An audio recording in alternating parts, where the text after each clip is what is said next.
it was 4th of July weekend.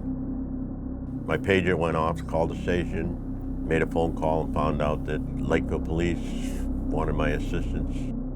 And I drove up to the scene. I met with a female who apparently had gone into the woods to make a rest stop and came across this skeletal remains of a female. The Massachusetts State Police were able to obtain some prints from the scene, and through exhaustive investigations, were able finally to match them to a Deborah Medeiros. As we headed into 1989, 6 bodies had been found in the highway murder case. By the end of March, there would be 2 more. No arrests had been made. The families of victims had suffered most.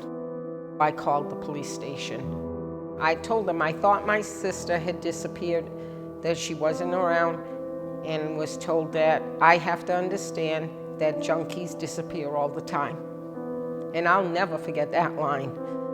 I knew that if she didn't call me, she wasn't coming back. They came to my house Christmas Eve and told me that they ID'd the body as my sister's. Every time there was a news report, they'd always start it with, oh, prostitutes and hookers and drug addicts. Never somebody's mother or somebody's daughter was found thrown on the side of the highway like a bag of trash. We were glad that she was found, but you really never have closure. They wanted a identification. Talking to my older sister, Donna, she had told me on the phone that when we went down there to see her, she said, I expected not what I seen. She was actually in a garbage bag. I get off the bus, I get into my bedroom, my dad's on the bed, and he's bawling his eyes out. And he says, they found your mother.